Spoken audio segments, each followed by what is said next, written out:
Mummy से पत्नी के प्यार का तुलना करना ठीक नहीं।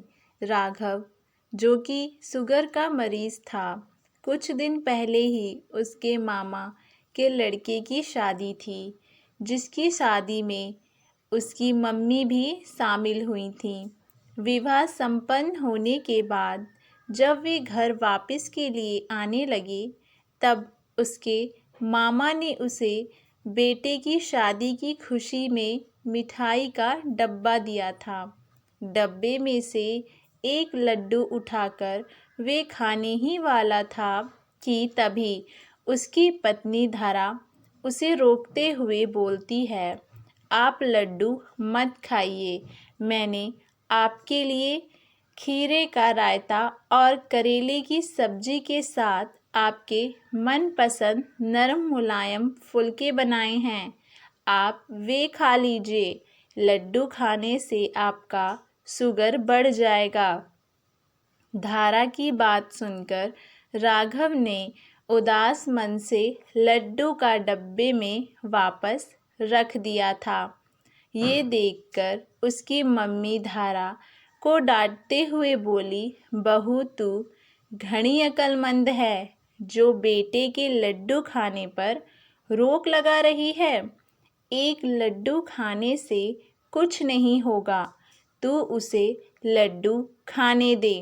तब मम्मी की बात सुनकर मुस्कुराते हुए बोला, देखो मम्मी कितना प्यार करती हैं मुझसे, एक मिनट भी मुझे उदास नहीं देख सकती। एक तुम हो जो मुझे बिल्कुल प्यार नहीं करती, बस हर वक्त ये मत खाओ वो मत खाओ कहती हुई मुझे खाने के लिए टोकती रहती हो। सास की डांट और पति की बात सुनकर धरा का चेहरा उतर गया था। उस वक्त उसके ससुर भी वहीं पर बैठे हुए अखबार पढ़ रहे थे। अखबार पढ़ते हैं उन्होंने बेटे बहू और पत्नी की बात सुन ली थी।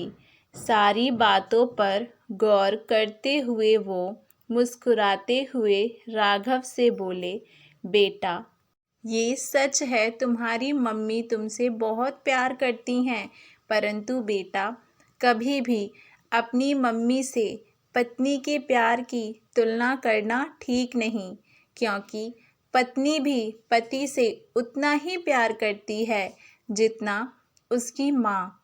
तुम्हारी मम्मी को तुम्हारी खुशी लड्डू में दिखाई दी तो उसने तुम्हें लड्डू खाने को बोल दिया, लेकिन तुम्हारी पत्नी की खुशी तुम्हारे स्वस्थ रहने में है, इसीलिए उसने तुमसे लड्डू खाने को मना किया। तुम्हारी मम्मी को तुम्हारी खुशी तो दिखाई दी, परंतु बहू की चिंता दिखाई नहीं दी। यदि उसे बहू की चिंता दिखाई देती तो वे तुमसे लड्डू खाने को ना कहती।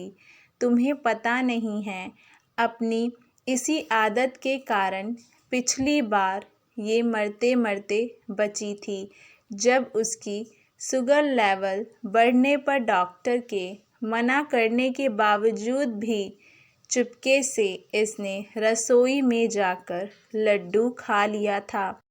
पर माना शुगर के मरीज का मन मिठाई देखकर ललचा जाता है, परंतु वे लालच किस काम का जिसने अपने ही शरीर का नुकसान हो।